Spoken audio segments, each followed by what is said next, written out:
So I just want to start this episode by saying, what is a financial advisor really?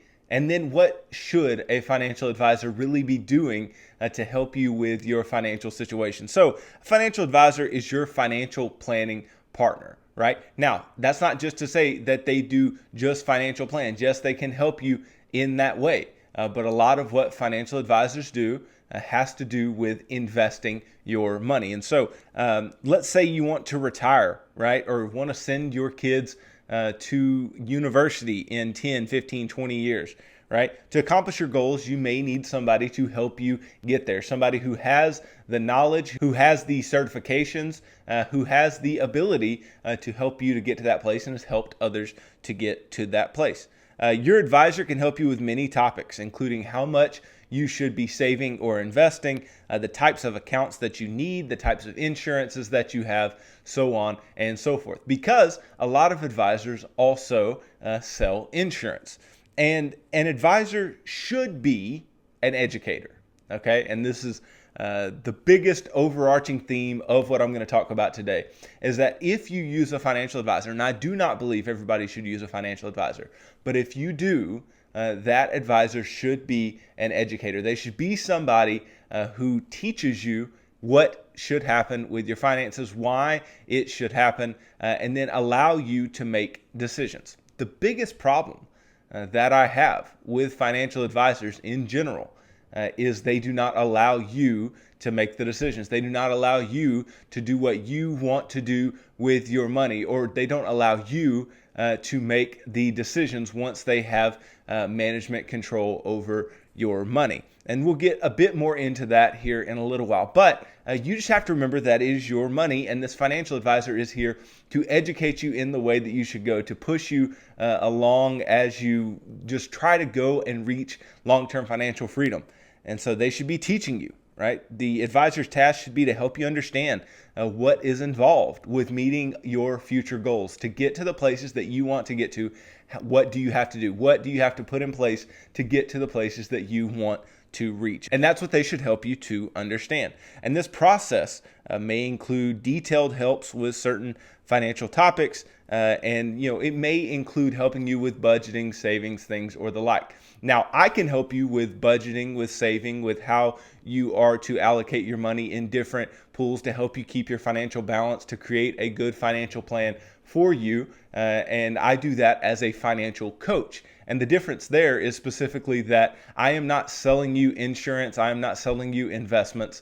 I am not a broker dealer. I am somebody who just wants to help you with your finances. And I do so for a dollar amount fee. I do not do so like most advisors do for some percentage of assets under management. Now, today is supposed to be about, and this week is supposed to be about protecting your finances, right?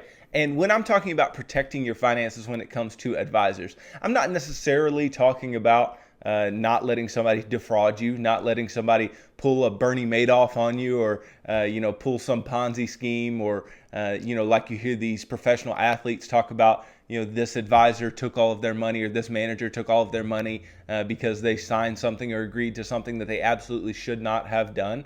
That's not necessarily what I'm talking about, although that is very important. You need to limit their control in that way as well. But the best way that you can protect your finances when it comes to using a financial advisor is to understand what's going on, learn, right? And make sure that they are teaching you. If they are not teaching you, then what is their purpose, right? Their purpose in their mind at that point would simply be to manage your money, take that fee from your money and make money off of you as a client. And you don't want to just be an advisor's cash cow. You want to be learning. You want to be putting things into place that are going to better you over the long term.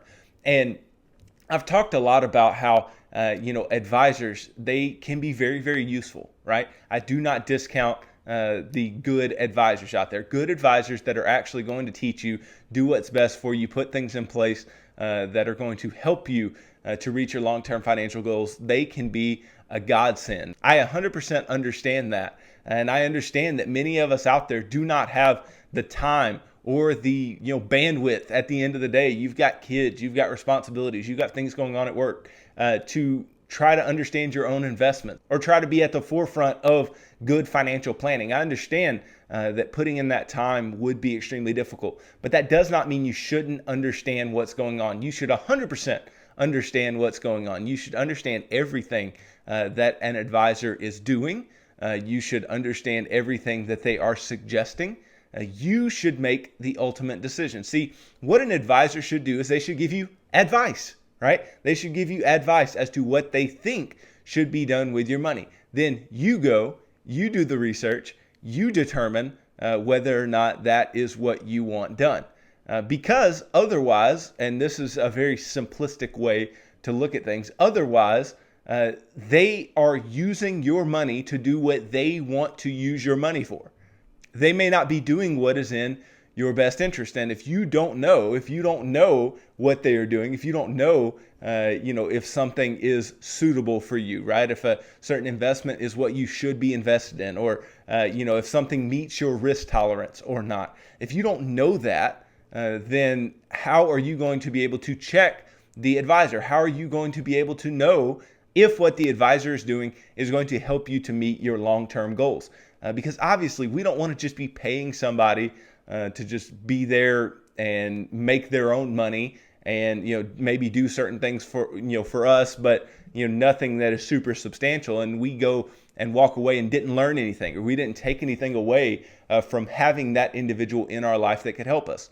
I personally don't use a financial advisor. Now, the caveat to that is I sit here and teach you guys on this show every day, and I'm somebody, I have done this in the past, and I have been a financial advisor, a fee-based financial advisor. I've done these things, but in doing so, right, I also see that there are negatives to it, and there are tons of positives, but it depends on the person. It depends on the advisor. It depends on who you are using, and it depends again on what you are paying them, right?